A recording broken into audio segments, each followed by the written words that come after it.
Janasena party పెట్టల ఒక ముఖ్యమంత్రి అయిపోవచ్చు అన్న ఆలోచనతో పెట్టల ఒక పార్టీని పెడితే ఎంత సమాజంలో ఎంత మార్పు తీసుకురాగలం.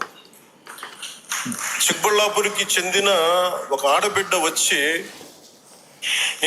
సార్ అది అంటే ఆయన 2 ఏళ్ళు అయిపోయింది అధికారంలోకి వచ్చి కూటమిలో ఒక 100% గెలుపు కూడా ఆయన సాధించారు 21 స్థానాల్లో.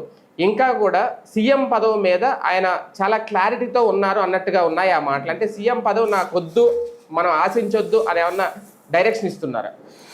సీరియస్ పొలిటీషియన్ను లేకపోతే ఇంటలెక్చువల్ పొలిటీషియన్, ఈయన సీరియస్ ఇంటలెక్చువల్ పొలిటీషియన్ అంతే తప్పించి సీరియస్ పొలిటీషియన్ కాదన్నది తనను తాను ప్రూవ్ చేసుకుంటాడు. ఇప్పుడు కూడా రాజకీయ పార్టీ పెట్టేది అన్నటువంటిది అధికారం కోసం కానప్పుడు అసలు పార్టీ పెట్టనే వద్దు. నువ్వు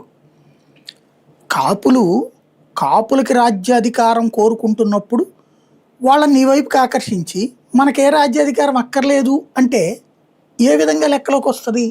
బేసిక్గా కమ్మ సామాజిక వర్గం, రెడ్డి సామాజిక వర్గాలే సుదీర్ఘకాలం పాటు ఈ రాష్ట్రాన్ని పరిపాలిస్తున్నారు, వాళ్లే ముఖ్యమంత్రులు అవుతున్నారు అంటే బీసీ, ఎస్సీ, ఎస్టీ, మైనారిటీ మినిస్టర్లు కూడా ఉన్నారు కదా అక్కడ అని మనం అన్నాం అనుకోండి, కామెడీ కదా. వాళ్ళు వెళ్తారా ప్రభుత్వాన్ని వేయలేదు ముఖ్యమంత్రి. ఆయన మంత్రివర్గంలో అన్ని కులాలు ఉంటాయి, ఖచ్చితంగా అన్ని మతాలు ఉంటాయి, సహజంగా ఉండాలి. అది సహజ సిద్ధమైనటువంటిది.